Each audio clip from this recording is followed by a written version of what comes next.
Good morning, students. Today we will study the 7th unit of your syllabus.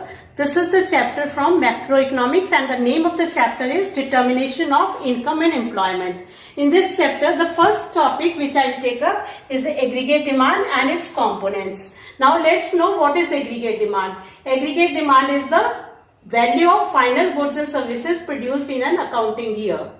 Here, the demand created by 4 sectors of the economy is also known as aggregate demand. Actually, aggregate demand means the total expenditure incurred by the 4 sectors in the economy in an open economy.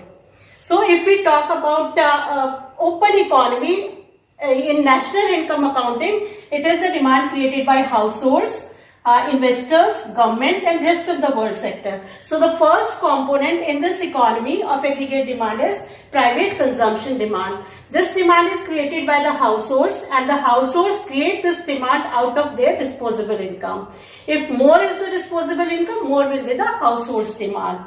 Second is private investment demand. This demand is created by the investors or firms. Generally, they buy machinery or durable goods for further production in their firms or industry. And the third, this component of aggregate demand is government demand for goods and services. Government spends or the expenditure of the government is on the public utilities like construction of roads, construction of parks for the public.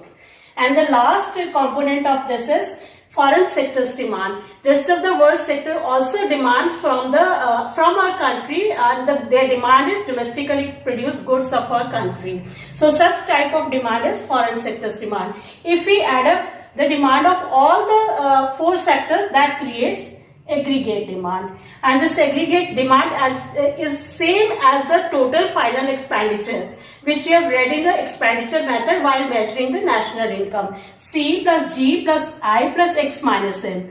This is households demand, government's demand, investors demand and rest of the world sectors demand. Now in case of closed economy, here if we talk of the total expenditure of these 4 sectors, it is also known as effective demand. This is also known as actual demand. In another way, we can also call it as ex post demand because it is not at all planned. If it would have been planned, then it would have been ex ante demand. These 2 words will also be used in this chapter in some further topics. Now come to the closed economy. To determine the level of national income, we have to study this aggregate demand of 2 sectors, households and the producers. In this case, or we can say it is a closed economy which do not have any relations with the outside world. And 2 sectors we all know are the firm sector and the household sector. The components of aggregate demand in this sector is the consumption and investment. Whatever the spending is made, either we spend for the consumption purpose or for the investment purpose. So this consumption and investment 2 components that can be shown with the help of a schedule and a diagram. Schedule you all know, if we tabulate or form any 2 variables in a tabular form, that is known as schedule. Here aggregate demand schedule is this. Y, that stands for national income. I have written Y, you will be writing income in your copies. I have written C for consumption, you will be writing consumption, and I for investment. Because of less space, I am using these abbreviations. All figures are given in crores. Here you should know that investment is fixed. It is autonomous investment of the government. So it never changes. As income is changing and consumption is also changing, investment remains the same, it is assumption. So the aggregate demand can be calculated as with the components, as we can write it as AD is equal to C plus I. So adding these 2, we will get aggregate demand. 5 plus 5, 10, 10 plus 5, 15, then 20, 25, 30, 35. This is aggregate demand and this is aggregate demand schedule. Now this schedule can be presented in form of a graph. While presenting it in a graph, take income on the x-axis side and aggregate demand on the y-axis side. This is origin. Putting these values, this is not new for you to draw the diagrams because you have already learned so many diagrams in class 11th.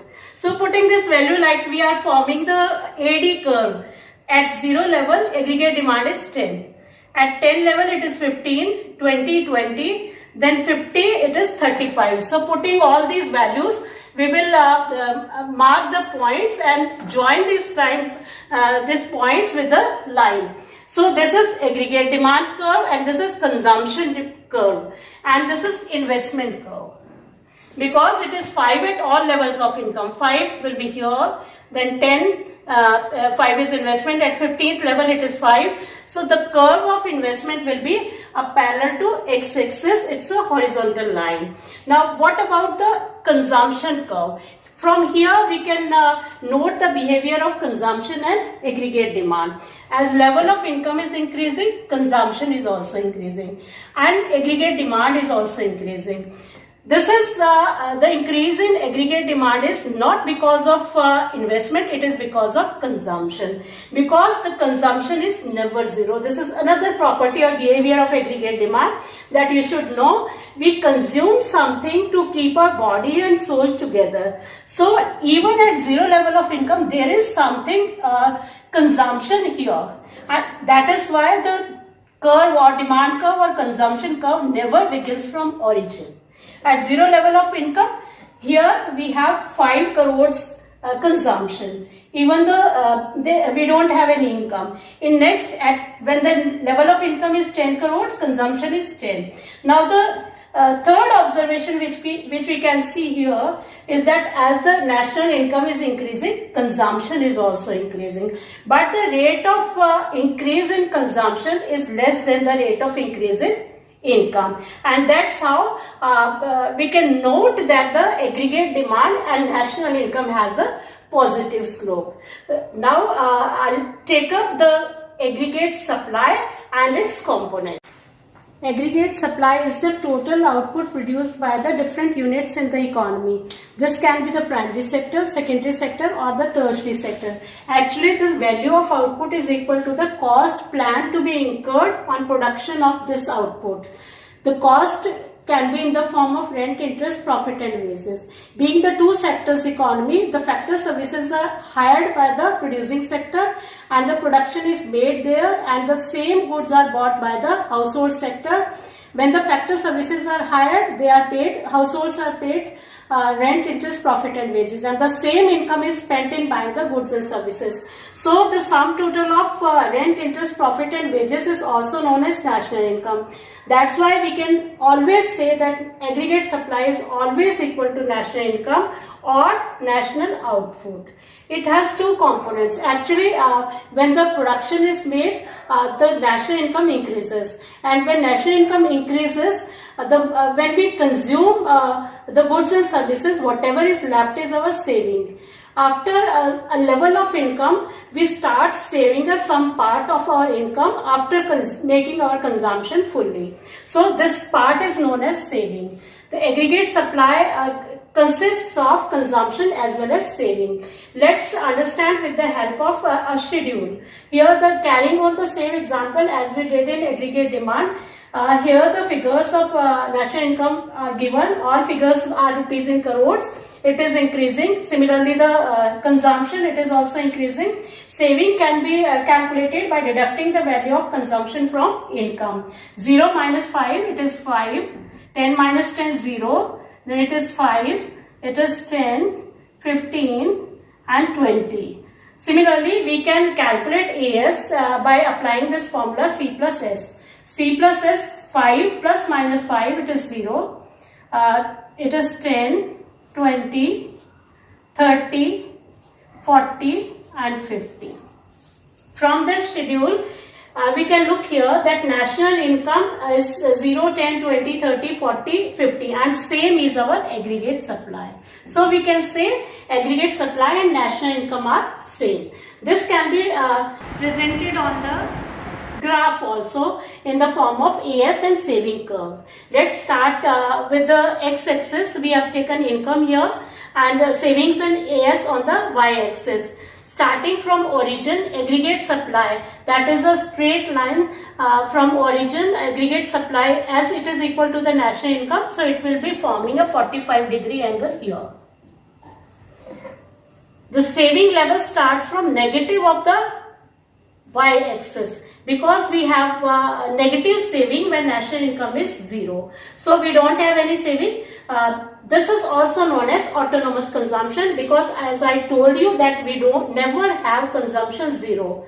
We spend something to survive. So when we have consumption at 0 level of income, savings will be negative. So the saving curve starts from here. It will also be upward rising. Why it is upward rising? Because saving is increasing because of increase in income. Let's understand the consumption function now. It is also known as propensity to consume, that is consume करने की क्षमता. C is also f of y, that is consumption is the function of income. Taking the same schedule here, y or income rupees in crores, increasing with 10 crores after every level, 10, 20, 30, 40, 50. Similarly, the consumption 5, 10, 15, 20, 25 and 30. Here we see at 0 level of income, there is 5 crores consumption. That means consumption is more than income. At rupees 10 crores, the consumption is also rupees 10 crores. Means at this level, C is equal to Y. After this, what happens when the income and consumption are equal? After that, consumption is less than income at every level of income. This consumption function shows the relationship between consumption and income. That means as the income increases, consumption also increases. But the rate of increase in income is more than rate of increase in consumption. This can be explained by the diagram also. Here, this is the curve of aggregate supply and Y. And this is the curve of consumption starting from above origin, because it is never 0. Here it is 5 crore. So it starts from here. AS curve starts from the origin, making the 45-degree angle. Where the consumption and income are equal, this point of intersection, this is known as break-even point. And after the break-even point, we must understand that on the left-hand side, C is always greater than Y. This area is greater than Y. Consumption area is greater than income area. On the right hand side of BEP, consumption is less than income. Let's see the parts of consumption function. It is classified into 2 parts. One is average propensity to consume and another one is marginal propensity to consume. APC is the ratio of consumption to Y. MPC is the ratio of delta C to delta Y, that is change in consumption to change in income. Carrying on the same example, we'll calculate APC and MPC. Here the formula of APC is C upon Y, that is 5 upon 0, it is infinity. Then at next level, C is 10 and Y is 10, that means C upon Y 10 upon 10, it should be 1. 15 upon 20, 0.75, then 20 upon 30, it is 0.67, and similarly, it has been calculated up to this level. In case of MPC, we have to calculate change in Y and change in C. And change in Y is calculated as here. Change in Y is 10 minus 0, 20 minus 10, 30 minus 20. That means there is change of 10 crores on every level of income. In case of delta C, change in C is here. 10 minus 5, 5, 15 minus 10, 5. Similarly, up to here, there is change of 5 crores at every level of income in consumption. So, MPC will be calculated by this formula, delta C upon delta Y. 5 upon 10, 0.5, 0.5, 0.5. That means there is a marginal propensity to consume at every level of income, which is increasing by 10 crores. Now, next we have the observations here. See, APC is greater than 1 when C is greater than Y. See here. It is greater than 1. Means it is infinity level. Means more than 1. As C is greater than Y. C is 5 and Y is 0. Then APC is equal to 1 when C is equal to Y. Here it is 1. After that, APC is less than 1 when C is less than Y. जब भी consumption income से कम होगी तो हमेशा APC आपकी 1 से कम होगी. इसके बाद there is consumption function equation, जो आपको बहुत ध्यान से सुनना है क्योंकि इससे रिलेटेड हम न्यूमेरिकल्स भी करेंगे. द कंजम्पशन फंक्शन इक्वेशन है हमारी C equal to C bar plus BY. C is denoted by the aggregate consumption expenditure. C bar shows autonomous consumption. पिछले न्यूमेरिकल में हमने किया था कि जो हमारी सेविंग्स थी वो माइनस में आ रही थी. इधर भी अगर हम सेविंग कैलकुलेट करते हैं तो जीरो लेवल ऑफ इनकम पर सेविंग हमारी आएगी -5. तो -5 हमारा अगर हम डायग्राम में ड्रॉ करते हैं तो ये पॉइंट हमारा यहाँ कहीं लगेगा, एक्स एक्सिस से नीचे वाई की नेगेटिव साइड्स में. तो जो आपका जो सी बार है it shows the autonomous consumption, और जो नेगेटिव सेविंग्स थी ये हमारी ऑटोनोमस कंजम्पशन ही होती है.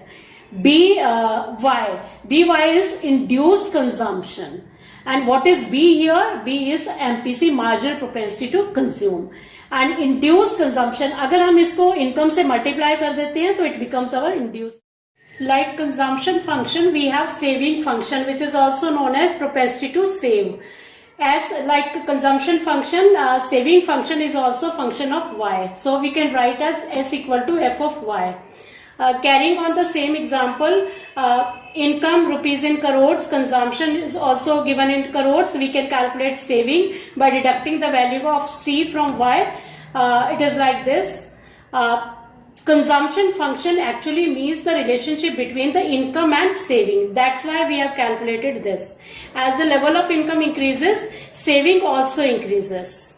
And this can be explained with the help of diagram also. It is like this. At zero level of income, saving is -1, which has been taken here on the negative side of y-axis. At 10 level of income, saving is 0, where consumption and income are equal. So it is like this. The consumption function or propensity to consume has two types. One is average propensity to consume and marginal propensity to consume. It is APS is calculated as S upon Y, and MPS is also calculated as the ratio of change in saving to change in income, that is delta S upon delta Y. It can be solved with the help of this example. The same example is carried on here. Calculate saving first from deducting the value of C from Y. It is given here. Calculate delta as change in saving, then because we will be required in calculating MPS. Then delta Y. APS is applying the formula S upon Y. We have saving as -5 upon 0, so we cannot calculate value here. Then 0 upon 10 is 0, 5 upon 20 is 0.25, then next one is 0.34, then 0.37, and then 0.4. Here we can find that APS is increasing. MPS is same, because the change in S and change in Y, they are divided, the ratio is the same. Change in S is by 5 crores on every level of income, and income is increasing with 10 crores at every level. So it remains the same 0.5, 50% we can say like this also. So here we can observe like this. When APS is 0, that means APS, we may write APS is 0 here. At rupees 10 crores, APS is 0. Then C is equal to Y. See here. When APS is 0, here on the second level, at 10 level, APS is 0, Y equal to C. That means consumption and income are equal. Secondly, APS can never be 1, because saving can never be equal to income. Thirdly, we observed that APS can never be greater than 1, because savings cannot be greater than 1. And the fourth property which we can have with APS is that APS rises with rise in income, because saving rises with rise in income. This is all about APS. Now come on to the MPS, marginal propensity to save. Value of MPS always lies between 0 and 1. 0 and 1. That is 0 less than MPS less than 1. Actually, MPS may be 0 when entire income is. Now we have equation of the saving function.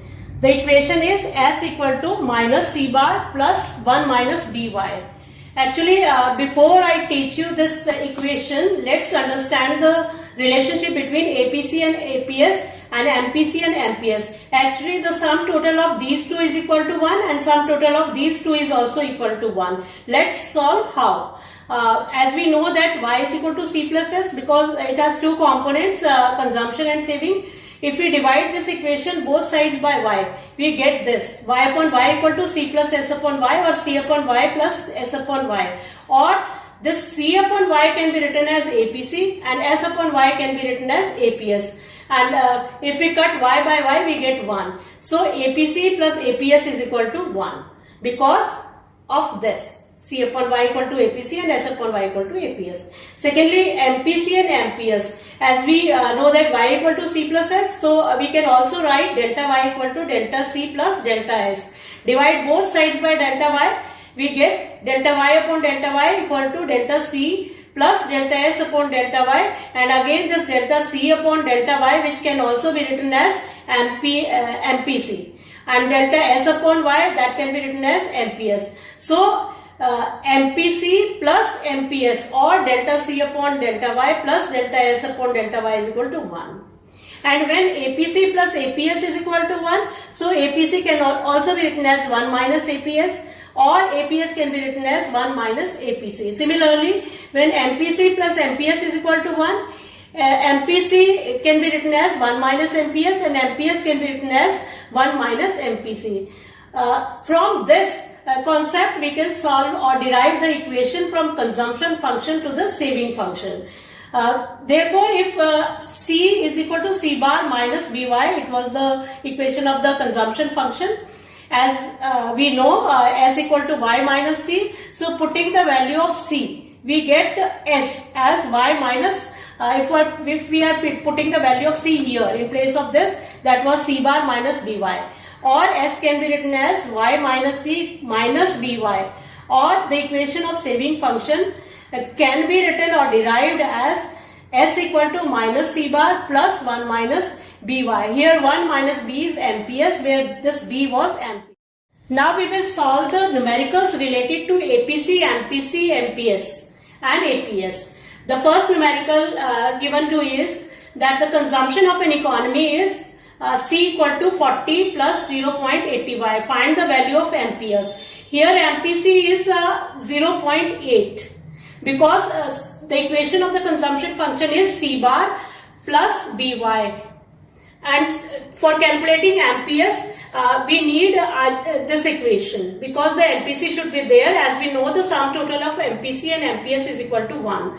MPC is given as 0.8, so deducting the value of MPC from 1, we get MPS. It is 0.2. Second numerical, we have given the saving function of an economy as S equal to minus 100 plus 0.3Y. We have to calculate the value of MPC. We know that equation of saving function is S equal to minus C bar plus 1 minus BY. Here 1 minus B or MPS is given as 0.3. So MPC will be 1 minus 0.3. It is 0.7. Similarly, in third numerical, we have given the savings and income, and we know the relationship between saving, income and consumption. Here we have to find out APC. APC can only be calculated when we have consumption with us. So we can calculate consumption first, as we know that Y equal to C plus S. So consumption can be calculated by putting the value of Y and S. We get C as 10,000 minus 2,000. 8,000. So APC can be calculated by applying this formula C upon Y. C is 8,000 and Y is 10,000. The value of APC will be 0.8. And that's how you can calculate any type of numerical if the values of APC, APS, MPC, MPS are asked with the help of the consumption or the saving function. And that's all for today, children. If you have any problem, you can contact me. Thank you very much.